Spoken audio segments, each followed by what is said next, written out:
Olá, sejam todos bem-vindos à turma de Licenciatura em Letras Língua Portuguesa da Universidade Aberta no Brasil. Na segunda unidade do nosso curso de Introdução à Análise do Discurso, estudaremos a história das leituras, o sujeito leitor e sua história e a leitura.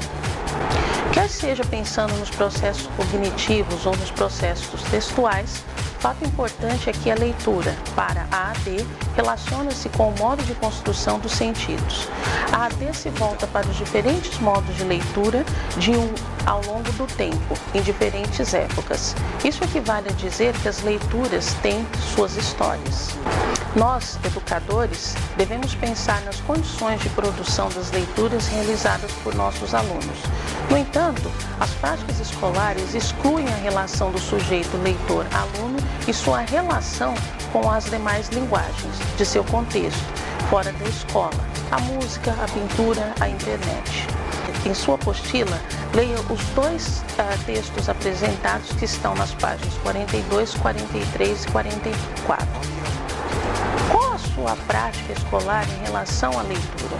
A leitura é uma forma de adquirir e chegar ao conhecimento. No entanto, como a leitura e o discurso se interrelacionam, a leitura é produzida em um contexto sócio-histórico e cultural determinado que precisa ser considerado.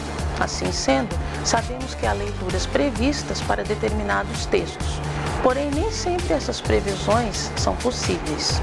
Existe a possibilidade de novas leituras não previstas. Quando falamos em previsibilidade, há dois fatores que contribuem para que esta exista. O primeiro, os sentidos que se sedimentam de acordo com as condições em que são produzidos. E o segundo, dada a relação entre os textos, esse conjunto de relações indica como o texto deve ser lido. Isso leva à legitimidade das leituras. A legitimidade do discurso do direito está a cargo do jurista, por exemplo. E na escola também existe um processo de legitimação. Essa leitura ideal feita pelo professor é dada pelo livro didático.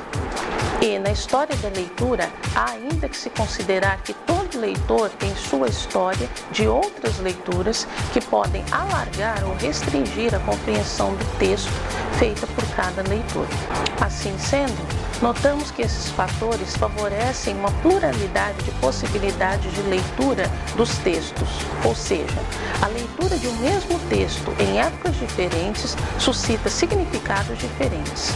Cabe ao professor em sala de aula dar espaço para que os alunos construam sua história de leituras e resgatar, quando necessário, a história dos sentidos do texto e demais relações intertextuais para que os alunos possam fazer sentido do texto que leem.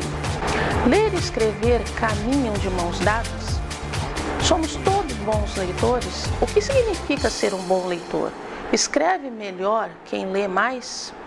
Devemos levar em consideração que na história de sua formação leitora, os sujeitos passam por diferentes fases. De fato, a leitura fornece a matéria-prima para a escrita, ou seja, ela supre sobre o que escrever e a leitura serve para constituir modelos de como se escrever. A escrita do aluno, a redação, é um modo para que o professor acesse a leitura feita pelo aluno a respeito de um texto. Não é uma relação direta, mas é o modo pelo qual o professor pode mapear o sentido construído pelo aluno diante daquilo que leu. No entanto, o aluno lê no presente textos de épocas diversas, mas está no presente construindo os sentidos de seus textos. Essa escrita incorpora, ainda que de forma inconsciente, sinais do contexto sócio-histórico e cultural do aluno. E se o tipo de texto muda para o aprendiz, também a sua relação com o texto mudará. Esse fato não pode ser perdido de vista pelo professor. Ou seja, existe uma heterogeneidade que não pode ser reduzida à homogeneidade como quer a escola. Na diversidade, no conflito, o sentido também é produzido. Terminamos aqui a unidade 2 de nosso curso de Introdução à Análise do Discurso. Na unidade 3, estudaremos a relação entre discurso e texto. Até lá e bom estudo!